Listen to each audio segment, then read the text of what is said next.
Tonight's discussion centers on a profoundly critical subject: hypocrisy. We are all aware that Allah, subhanahu wa ta'ala, explicitly warns us in the Quran against being hypocrites, munafiq. In Surah Al-Baqarah, Allah details numerous characteristics of hypocrites, and this theme is reiterated across various other surahs. Indeed, Allah dedicated an entire chapter, Surah Al-Munafiqun, to address this issue. What is hypocrisy?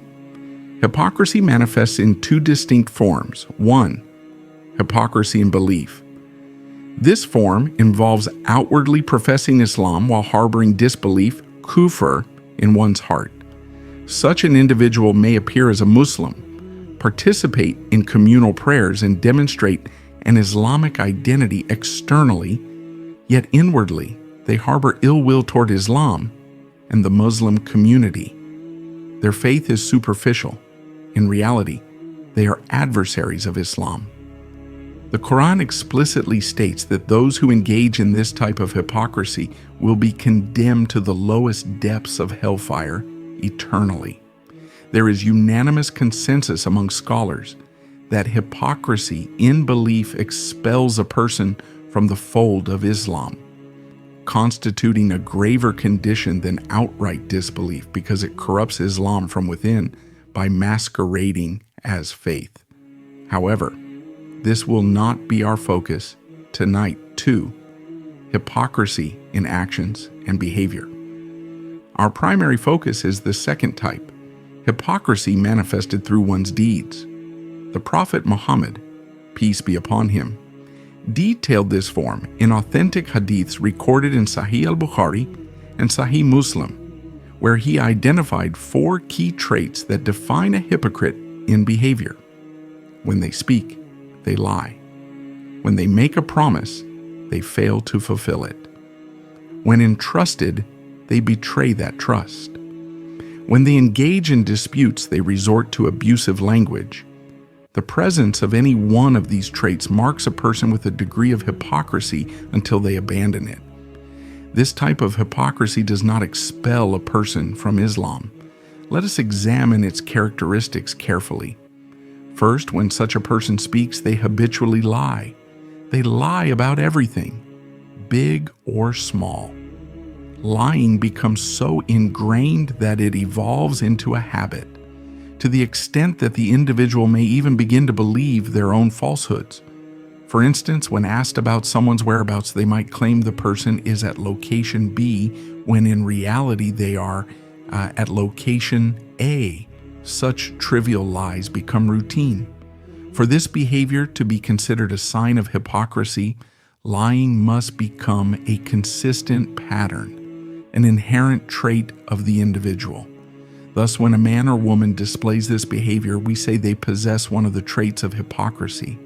This is distinct from simply lying on a single occasion, which is a major sin in itself but does not necessarily indicate hypocrisy. It is important to note that all 4 key traits of hypocrisy are rooted fundamentally in dishonesty. Allah subhanahu wa ta'ala commands the believers in the Quran to uphold truthfulness at all times.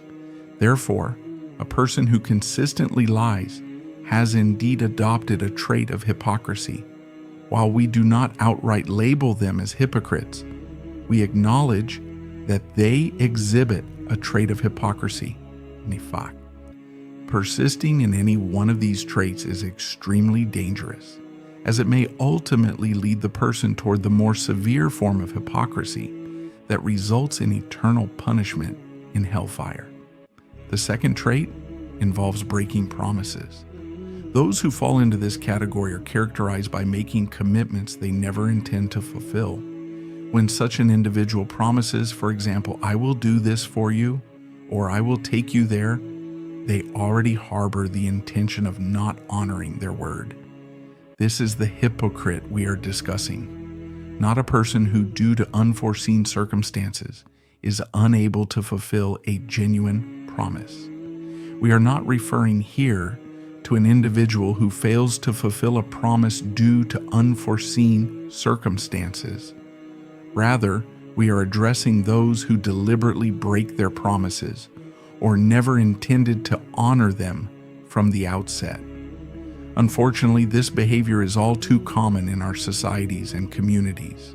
For example, someone promises to arrive at 6 p.m. but shows up at 7 p.m. or 8 p.m., repeatedly failing to honor their commitment. They may assure you, "I will take you there," yet never follow through. Or they pledge to speak to a contact on your behalf to secure a job but never make the call. This habitual breaking of promises indicates that the individual possesses a trait of hypocrisy. It is critical to understand that the promise in question is not limited to commitments made exclusively within the Muslim community. It extends to all interpersonal agreements. Anyone who repeatedly breaks their promises exhibits this hypocritical trait. Allah subhanahu wa ta'ala explicitly commands believers in the Quran to fulfill all agreements and contracts made, regardless of with whom the agreement is established. This principle is universal, applying to sales, marriages, vows, and all aspects of daily life. The third defining trait of hypocrisy involves betrayal of trust. For instance, consider a scenario where I entrust someone with the keys to my house, my car, or some valuable jewelry, asking them to safeguard these items during my absence and return them upon my return. This trust is known as an amana. The individual who possesses the trait of hypocrisy may betray this trust. They might deny having been entrusted with anything, damage or misuse your property, or outright steal your possessions. This habit of betraying trusts is deeply damaging and erodes social and communal bonds. Moreover, amana extends beyond physical items. If I confide a secret to someone in confidence, that is also a trust, an amana. Unfortunately, breaches of this kind of trust occur frequently, and such breaches are indicative of hypocrisy in character. When a person entrusts another with confidential information, that trust constitutes an amana, a sacred responsibility to keep that information private. Unfortunately, there are those who violate this trust by sharing the secret with others, despite promising confidentiality. They say, "I promise not to tell anyone, so please keep this between us." Yet soon after, the information becomes widespread throughout the community. This breach of trust is a serious violation and must be guarded against diligently. The final characteristic of hypocrisy manifests when a person engages in disputes or arguments. The Arabic term used in the Hadith conveys an intense form of aggression, injar, meaning to explode or become excessively oppressive and transgressive. For example, two individuals who were once friends may have a disagreement. Instead of resolving it maturely, the hypocrite seizes the opportunity to spread falsehoods, betray confidences, and go to great lengths to damage the other person's reputation. This behavior is a clear indicator of hypocrisy. It is astounding how quickly someone's character can change due to a minor conflict. Yesterday's ally can become today's adversary, exhibiting behavior entirely inconsistent with their previous conduct. To summarize, the 4 key signs of hypocrisy in behavior are lying when speaking, breaking promises, betraying trusts, amana, transgressing in disputes. An individual may exhibit one or more of these traits. The objective for every believer is to identify these within themselves and strive to eliminate them.